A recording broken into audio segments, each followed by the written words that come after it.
लौटूंगी। राजीव जी, अब आगे बढ़कर प्रमोशन में आरक्षण के मसले पर आपकी कैबिनेट ने एक और फैसले पर मुहर लगा दी, तो ये सवाल तो बड़ा लाजमी हो जाता है कि चुनावी साल में सब याद आएगा आपको।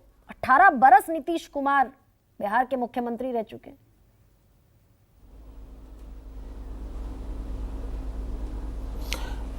देखिए, सबसे पहली बात तो है गरिमा जी कि जिस अलायंस में नीतीश कुमार जी लगातार रहे, एक बड़ा हिस्सा वो भारतीय जनता पार्टी के साथ का उनका कार्यकाल है।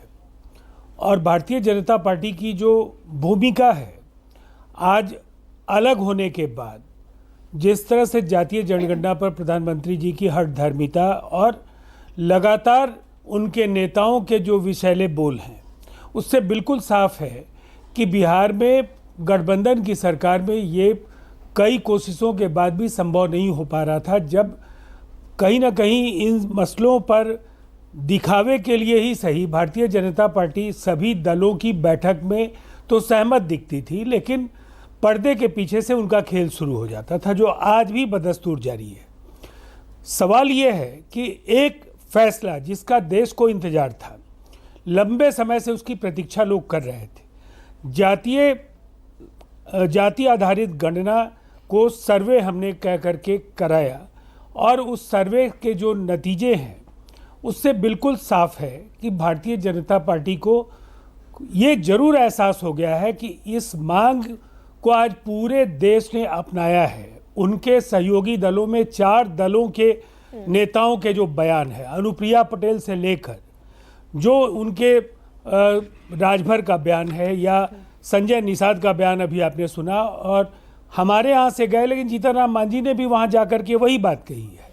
उनके 2 मुख्यमंत्री, आपने हिमंता विश्वा शर्मा का जिक्र नहीं किया। हिमंता विश्वा शर्मा ने अल्पसंख्यक समुदाय के 5 जनजातीय समूहों की इस तरह के सर्वे के जरिए उनकी गणना कराने की बात कही है, जिससे उनको अन्य बिंदुओं पर सामाजिक, आर्थिक, शैक्षणिक स्थिति का पता चल सके। और ये लंबे समय से भारतीय जनता पार्टी के अंदर, चाहे उमा भारती हो, चाहे वो अन्य जो भी नेता थे, विनय कटियार से लेकर के नेताओं की एक बड़ी तादाद रही है, और उनको किस तरह से हाशिए पर रख करके वो एक पिछड़ा विरोधी जो नजरिया भारतीय जनता पार्टी और संघ का रहा है, उसका वो पूरी तरह से उसको अमली जामा पहनाते हैं। ठीक है, लेकिन राजीव रंजन जी, अब ये उनके बस में सवाल नहीं। थोड़ा अलग था। उनके मेरा सवाल थोड़ा अलग था।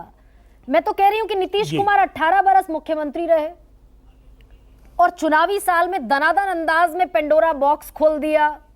पहले जातिगत सर्वेक्षण, फिर अभी बात यह भी हो रही है कि विधानसभा में आर्थिक डेटा जो जुटाए गए हैं वो भी सामने आएंगे, इस आधार पर भी आरक्षण आगे बढ़ेगा। और इधर प्रमोशन में आरक्षण की तरफ भी आप बढ़ गए हैं कि सुप्रीम कोर्ट की कैपिंग को फ्रीज रखा जाए, जहां लंबित है उसको फ्रीज रखा जाए, 83% में से दे दो, 5 लाख कर्मचारियों को फायदा होगा। तो क्या ये सारी तस्वीर चुनावी हो जाती है क्या? देखिए, मुझे ऐसा लगता है, अगर आप देखेंगी पहली बार जब इस मांग को लेकर नीतीश कुमार जी मुखर हुए, और उसके बाद जब उनके साथ अन्य दलों के नेताओं का प्रतिनिधिमंडल प्रधानमंत्री नरेंद्र मोदी से मिला, या बिहार में सर्वदलीय बैठकों का अगर उनके वर्ष और उनके तारीख देख लें तो ये चुनावी वर्ष का मसला नहीं है। अच्छा। और ये सर्वे भी अगर इतना लंबा नहीं खिंचता, अगर ये हाईकोर्ट और सुप्रीम कोर्ट में लगातार इसको उलझाए जाने की कवायद में बीजेपी के नेता प्रत्यक्ष या परोक्ष रूप से नहीं लगे होते। इसलिए ये टाइमिंग हो सकता है, इनकी गलतियों की सजा भी नहीं मिलनी थी, इसीलिए ये इलेक्शन ईयर में ये सारी चीजें सामने दिख रही हैं। इसके लिए भी जवाबदेह भारतीय जनता पार्टी है, इसके लिए बीजेपी जिम्मेदार है।